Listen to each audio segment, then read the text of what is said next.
हमारी इंडस्ट्री में नेपोटिज्म नाम की चीज तो बात की बात है। मैं कहूंगी हमारी इंडस्ट्री में ग्रुपिज्म बहुत हद तक है। ग्रुपिज्म का सबसे ज्यादा अगर शिकार बनी है तो वो इंडस्ट्री में वो सिर्फ और सिर्फ मैं। क्यों? क्योंकि एक गुट होकर मुझे बहुत बुरी तरह प्रताड़ित किया जा रहा था। मैं फिल्मों से निकाला जाने लगा, बहुत सारी फिल्मों से निकाला गया कि हमारी इंडस्ट्री में नेपोटिज्म नाम की चीज तो बात की बात है। मैं कहूंगी हमारी इंडस्ट्री में ग्रुपिज्म बहुत हद तक है, बहुत हद तक। मेरे ख्याल से सबसे ज्यादा अगर एग्जिस्ट करता है हमारी इंडस्ट्री में तो ग्रुपिज्म ही करता है, जिसके शिकार हम सब होते हैं। हर एक वह नया कलाकार से लेके छोटे कैरेक्टर आर्टिस्ट, टेक्नीशियंस, हर कोई उसका शिकार होता है। और मैं बता दूं कि कई इंटरव्यूज में या कई दिनों से ये भी सुनने में आ रहा था कि बहुत सारी एक्ट्रेसेस भी हैं जिन्होंने अपनी आवाज बुलंद की है अब जाके, जब उन्होंने एक मुकाम बना लिया, और वो भी ग्रुपिज्म के सहारे नई एक्ट्रेसेस को आगे बढ़ने नहीं दिया। वैसे लोग भी आवाज उठा रहे हैं। तो मैं आप लोगों को बता दूं कि ग्रुपिज्म का सबसे ज्यादा अगर शिकार बनी है तो वो इंडस्ट्री में वो सिर्फ और सिर्फ मैं। मुझे हर तरीके से डोमिनेट भी किया गया है। जब मैं आपको बताती हूँ एक किस्सा, जब मैं नई नई इंडस्ट्री में आई थी तब मैं किसी एक हीरो के साथ काम कर रही होती थी, तो सामने वाले जितने हीरो थे वो मेरे साथ काम नहीं करते थे। वो इसलिए काम नहीं करते थे कि अरे यार ये तो उसके साथ काम कर रही है, इसके साथ काम नहीं मिलेगा इसको, नहीं नहीं नहीं नहीं इसको मत लेना। जब मैं सामने वाले के पास काम कर रही थी तो इधर वाले कहते नहीं नहीं नहीं उधर है, इधर नहीं करना। तो ऐसे में क्या होता था, मैं जूझती थी, चुपचाप झेलती थी, क्योंकि उस समय समझ में नहीं आती थी चीजें कि ये हो क्या रहा है। ऐसे ही कई सारे टेक्नीशियंस,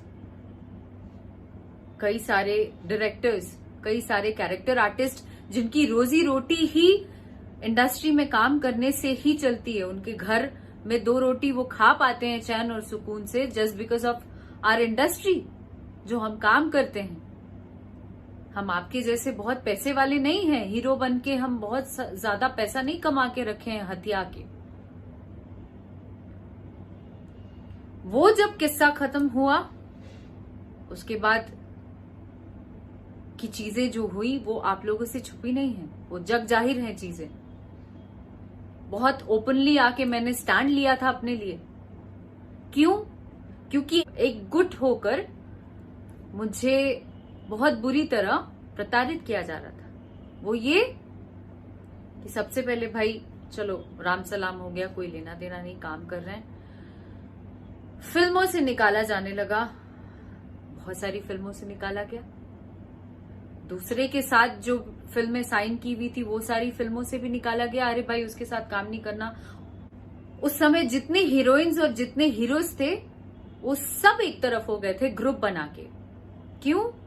क्योंकि कहते ना चाटुकारिता, यहाँ पे एक कोई भगवान बन गया था और उसके इर्द गिर्द सब लगे हुए थे कि अरे भाई ये जो बोल रहे हैं वही सत्य है और ये तो अच्छे हैं, ये तो सच्चे हैं। क्यों? क्योंकि उनको काम करना था उनके साथ। और वैसे में मुझे याद है बहुत सारी हीरोइंस ऐसी भी थीं, बहुत सारे लोग ऐसे भी थे जो मेरी मदद करना चाहते भी थे, फिर भी वो मेरी मदद नहीं कर पा रहे थे, वो कदम नहीं बढ़ा पा रहे थे। क्यों? मैं इस चीज पे मैंने बहुत मंथन किया, आत्ममंथन। तो मुझे ये पता लगा कि उनकी मजबूरी थी, क्योंकि उन्हें रोजी रोटी वहीं से चलानी थी। इस वजह से मजबूरीवश उन्होंने मेरा साथ नहीं दिया। तो भी मैं इस चीज का मैं रियलाइज करती हूँ और मुझे इस बात की कहीं से भी कोई तकलीफ नहीं लगी। उसके बाद की बात बताऊं, मैं तो गाने गाने लगी, बॉम्बे में सरवाइव करने के लिए भी पैसे लगते हैं, सांस लेने के लिए भी पैसे लगते हैं। वैसे समय में एक भी फिल्में नहीं थी मेरे पास।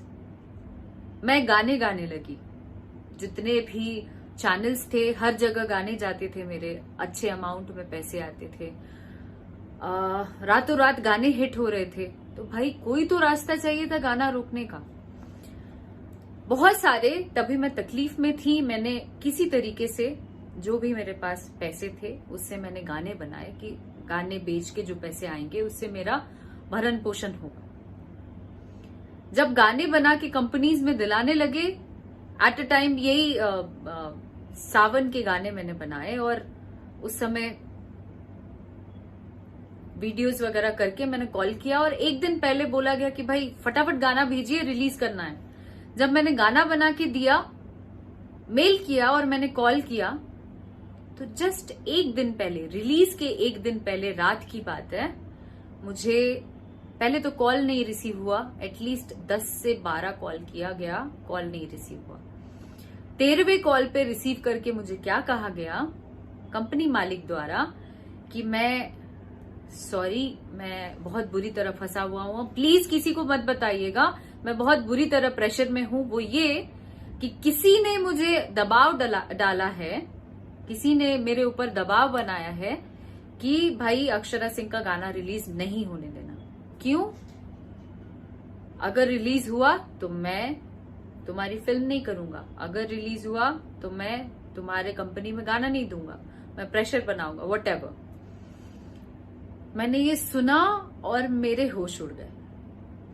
वो सिचुएशन आप लोग जाके उस जगह पे जरूर इमेजिन करना कि वो टाइम पे जब आप बहुत मेहनत मुशक्कत करके कोई काम करते हो और उसमें कोई सामने वाला इस तरीके की बातें करे तो क्या लगता है, क्या बीतती है उस घड़ी में। मैं शॉक्ड हो गई, मैं शांत हो गई, चुपचाप साइड हटी।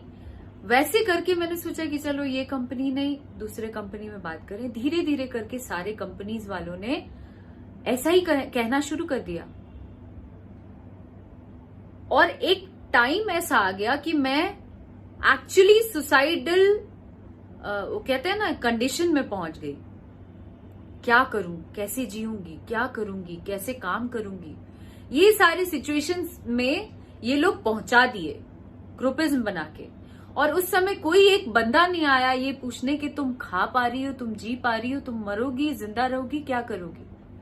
तो वो कहते हैं ना कि जब तक आप जीवित रहते हैं तब तक आपके इर्द गिर्द कोई नहीं होता है आपका तकलीफ देखने वाला, आपको पूछने वाला, आपको सराहने वाला, आपका साथ देने वाला।